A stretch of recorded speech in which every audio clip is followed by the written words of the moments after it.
ॐ घेरण्ड उवाच महामुद्रा नभो मुद्रा उड्डीयानं जलन्धरं मूलबन्धं महाबन्धं महावेधश्च खेचरी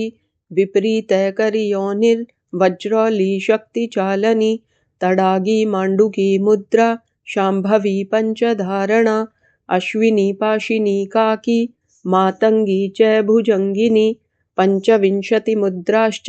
सिद्धिदा इह योगिनाम्। अथ मुद्राणां फलकथनं मुद्राणां पटलं देवी कथितं तव सन्निधौ येन विख्यातमात्रेण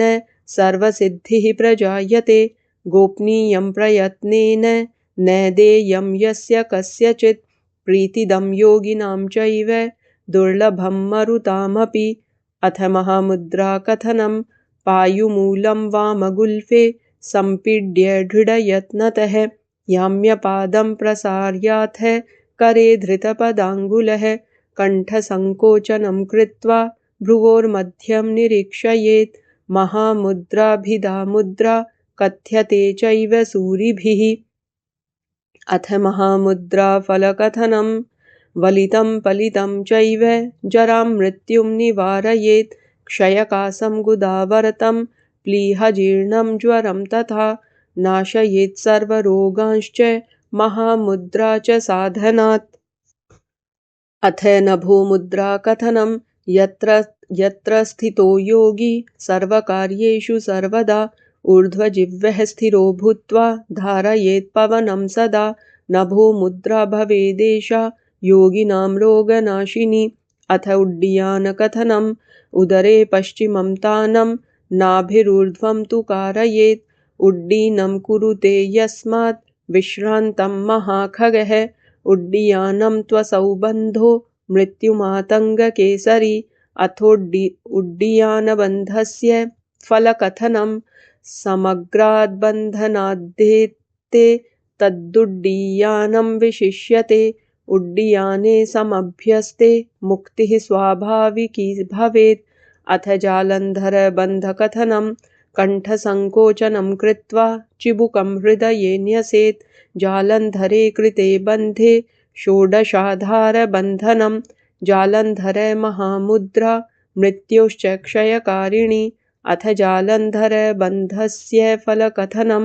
सिद्धं जालन्धरं बन्धं योगिनां सिद्धिदायकं क्षणमासमभ्यस्येद्यो हि स सिद्धो नात्र संशयः। अथ मूलबन्धकथनं पार्ष्णिना वामपादस्य योनिमाकुञ्चयेत्ततः नाभिग्रन्थिं मेरुदण्डे सम्पीड्य यत्नतः सुधिः। मेढ्रं दक्षिणगुल्फे तु दृढबन्धं समाचरेत् नाभिर्दूर्ध्वमधश्चापि तानं कुर्यात् प्रयत्नतः। जराविनाशिनी मुद्रा मूलबन्धो निगद्यते। अथ मूलबन्धस्य फलकथनं संसारसमुद्रं तर्तुम् अभिलषितयः पुमान् विरले सुगुप्तो भूत्वा मुद्रामेतां समभ्यसेत्। अभ्यासाद्बन्धनस्यास्य मरुत्सिद्धिर्भवेद्ध्रुवं साधयेद्यत्नस्तस्तर्हि मौनी तु विजितालसः। अथ महाबन्धकथनं वामपादस्य गुल्फेन पायुमूलं निरोधयेत् दक्षपादेन तद्गुल्फं सम्पीड्य यत्नतः सुधिः। शनैः शनैश्चालयेत् पार्ष्णिं योनिमाकुञ्चयेच्छनैः जालन्धरे धारयेत् प्राणं महाबन्धो निगद्यते। अथ महाबन्धस्य फलकथनं महाबन्धः परो बन्धो जरामरणनाशनः प्रसादादस्य बन्धस्य साधयेत् सर्ववाञ्छितम्। अथ महावेधकथनं रूपयौवनलावण्यं नारीणां पुरुषं विना मूलबन्धः महाबन्धौ महावेधं विना तथा महाबन्धं समासाद्य उड्डानकुम्भकं चरेत्। महावेधः समाख्यातो योगिनां सिद्धिदायकः। अथ महावेधस्य फलकथनं महाबन्धमूलबन्धौ महावेधः समन्वितौ प्रत्यहं कुरुते यस्तु स योगी योगवित्तमः। न मृत्युतो भयं तस्य न जरा तस्य विद्यते गोपनीयः प्रयत्नेन वेदोऽयं योगी पुङ्गवः जिह्वाधो नाडीं सञ्चिन्नां रसनां चालयेत् सदा दोहयेन्नवनीतेन लौहयन्त्रेण कर्षयेत् एवं नित्यं समभ्यासात् लम्बिका दीर्घतां व्रजेत् यावद् गच्छेत् भ्रुवोर्मध्ये तदा गच्छति खेचरी रसनां तालुमध्ये तु शनैः शनैः प्रवेशयेत् कपालकुहरे जिह्वा प्रविष्टा विपरीतगा भ्रुवोर्मध्ये गता दृष्टिर्मुद्रा भवति खेचरी अथ खेचरी मुद्रायाः फलकथनम् न च मूर्छाक्षुधा तृष्णा नैव लस्यं प्रजायते न च रोगो जरा मृत्युर्देवदेहः स जायते न चाग्निर्दह्यते गात्रं न शोषयति मारुतः न देहं क्लेदयन्त्यापो दंशयेन्न भुजङ्गमः लावण्यं च भवेद्गात्रे समाधिर्जायते ध्रुवं कपालवक्त्रसंयोगे रसनारसमाप्नुयात् नानारससमुद्भूतमानन्दं च दिने दिने आदौ लवणक्षारं च ततस्तिक्तकषायकं नवनीतं घृतं क्षीरं दधितक्रमधूनि च द्राक्षारसं च पीयूषं जायते रसनोदकम् अथ विपरीतकरणिमुद्रा कथनं नाभिमूले वसेत् सूर्यः तालुमूले च चन्द्रमः अमृतं ग्रसते सूर्यः ततो मृत्युवशो नरः ऊर्ध्वं च योजयेत् सूर्यं चन्द्रं च अध आनयेत् विपरीतकरिमुद्रा सर्वतन्त्रेषु गोपिता भूमौ शिरश्च संस्थाप्य करयुग्मं समाहितः ऊर्ध्वपादः स्थिरो भूत्वा विपरीतकरीमता अथ विपरीतकरणिमुद्रायाः फलकथनम्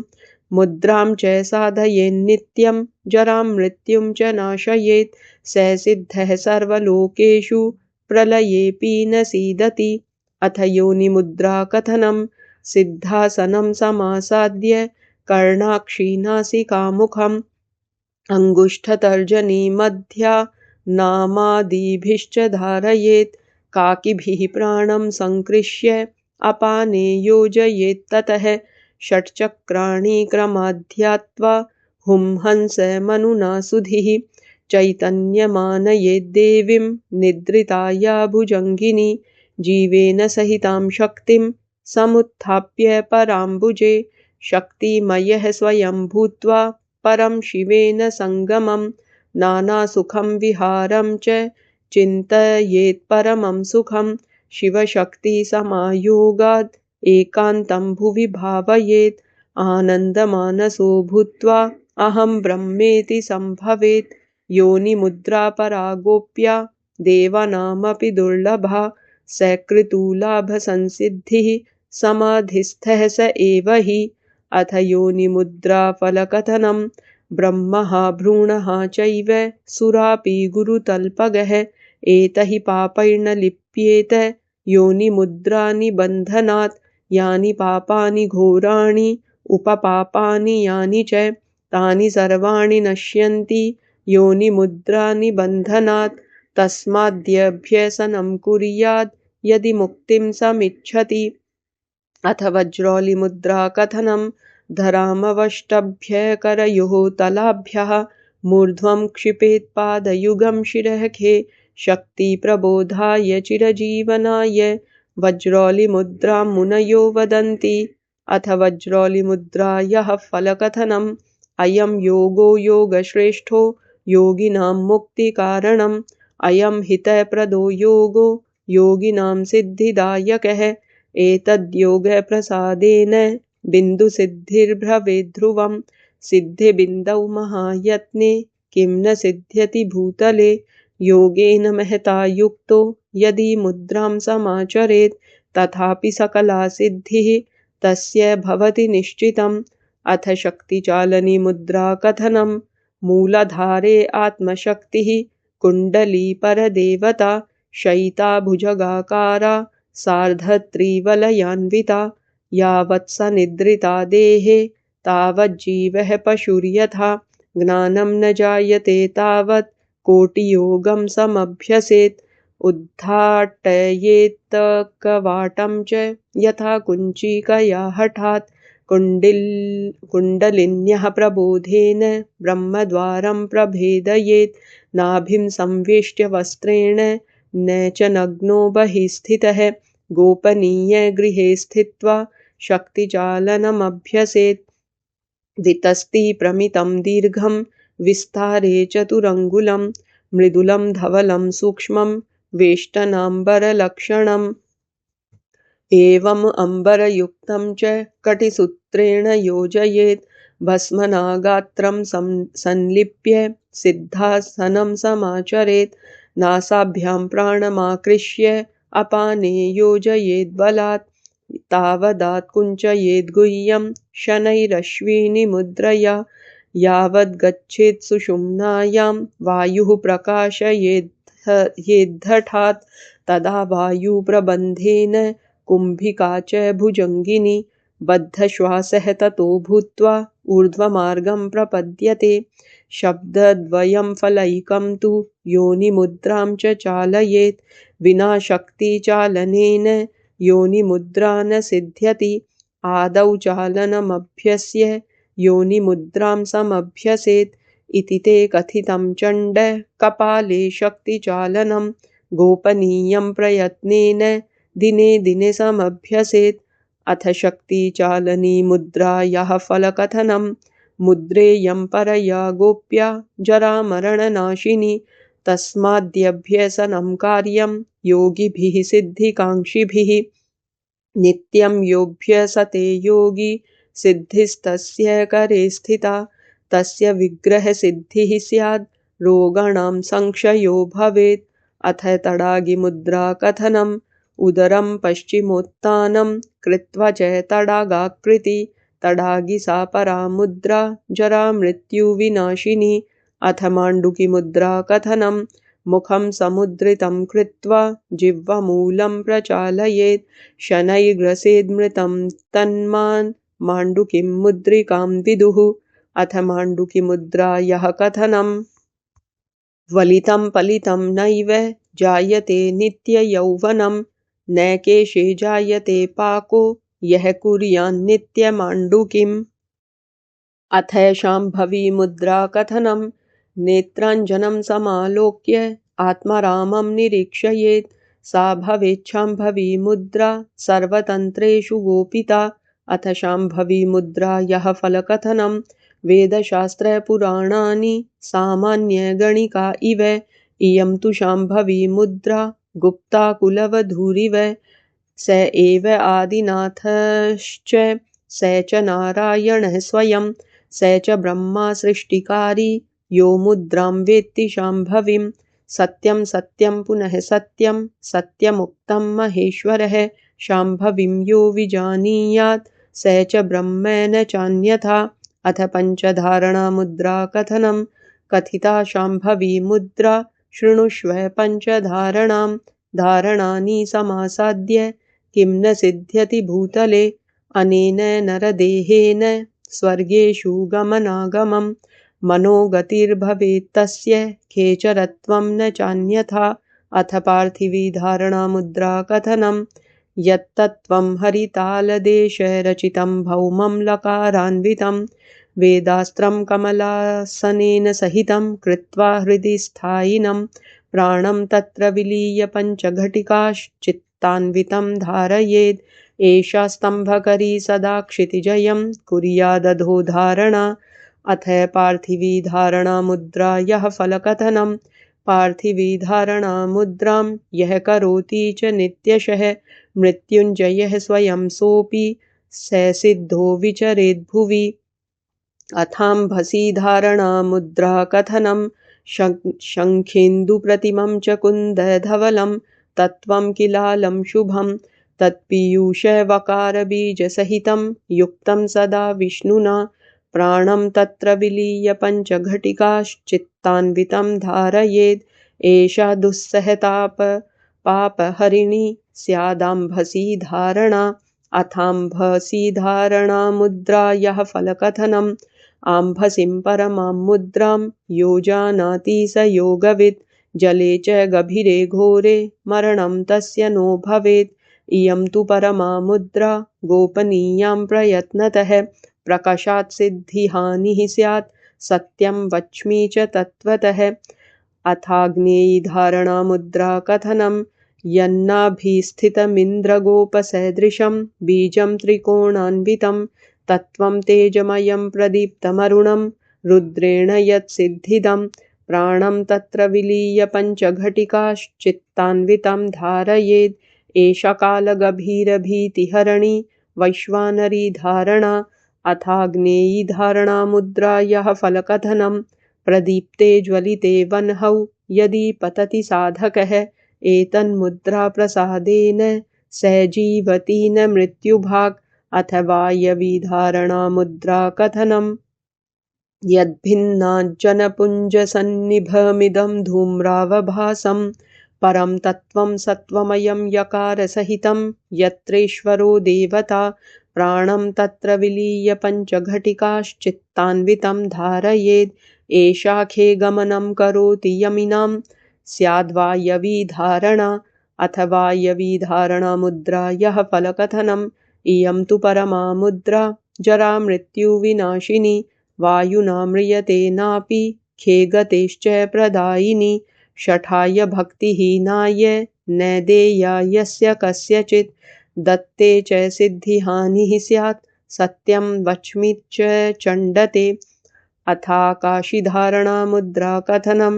यत्सिन्धौवरशुद्धवारी सदृशं व्योमं परं भासितं तत्त्वं देव सदाशिवेन सहितं बीजं हकारान्वितं प्राणं तत्र विलीय पञ्चघटिकाश्चित्तान्वितं धारयेत् एषा मोक्षकवाटभेदनकरी कुर्यान्नभो धारणाम् अथाकाशीधारणा मुद्रा यः फलकथनम् आकाशीधारणां मुद्रां यो वेत्ति स च योगवित् स मृत्युर्जायते तस्य प्रलयेनावसीदति अथ अश्विनी मुद्रा कथनम् आकुञ्चयेद्गुदाद्वारं प्रकाशयेत् पुनः पुनः सा भवेदश्विनी मुद्रा शक्तिप्रबोधकारिणी अथ अश्विनी मुद्रा यः फलकथनम् अश्विनी परमा मुद्रा गुह्यरोगविनाशिनी बलपुष्टिकरी चैव अकाले मरणं हरेत् अथ पाशिनी मुद्रा कथनं कण्ठपृष्ठे क्षिपेत् पादौ पाशवदृढबन्धनं सैव स्यात् पाशिनी मुद्रा शक्तिप्रबोधकारिणी अथ पाशिनी मुद्रा यः फलकथनं पाशिनी महती मुद्रा बलपुष्टिविधायिनी साधनीया प्रयत्नेन साधकैः सिद्धिकाङ्क्षिभिः अथ काकीमुद्रा कथनं काकचञ्चूवदास्येन पिबेद्वायुं शनैः शनैः काकीमुद्रा भवेदेषा सर्वरोगविनाशिनी अथ काकीमुद्रा यः फलकथनं काकीमुद्रा परामुद्रा सर्वतन्त्रेषु गोपिता अस्याः प्रसादमात्रेण न रोगी काकवद्भवेत् अथ मातङ्गिनी मुद्रा कथनं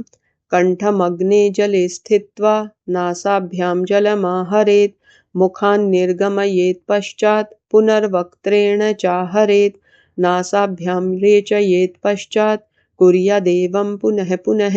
मातङ्गिनी परा मुद्रा जरामृत्युविनाशिनी अथ मातङ्गिनी मुद्रा यः फलकथनं विरले निर्जने देशे स्थित्वा चैकाग्रमानसः कुर्यान्मातङ्गिनीं मुद्रां मातङ्ग इव जायते यत्र यत्र स्थितो योगी सुखमत्यन्तमश्नुते तस्मात् सर्वप्रयत्नेन साधयेन्मुद्रिकां पराम् अथ भुजङ्गिनी मुद्रा कथनं वक्त्रं किञ्चित् सुप्रसार्य चानिलं गलया पिबेत् सा भवेत् भुजङ्गी मुद्रा जरामृत्युविनाशिनी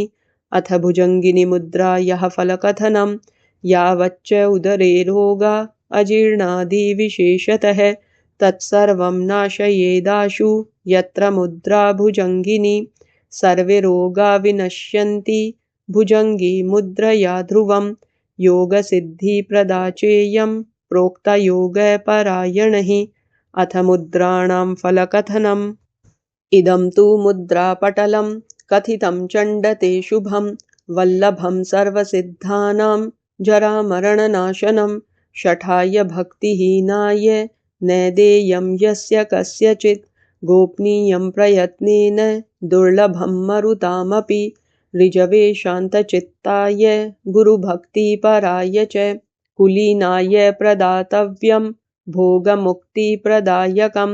मुद्राणां पटलं ह्येतत् सर्वव्याधिविनाशनं नित्यम् अभ्यासशीलस्य जठराग्निविवर्धनं न तस्य जायते मृत्युर्नास्य जरादिकं तथा नाग्निजलभयं तस्य वायोरपि कुतो भयं कासः श्वासः प्लीहा कुष्ठं श्लेष्मरोगाश्च 20 मुद्राणां साधनाच्चैव विनश्यन्ति न संशयः बहुना किमिहोक्तेन सारं वच्मि च चण्डते नास्ति मुद्रा समं किञ्चित् सिद्धिदं क्षितिमण्डले। ॐ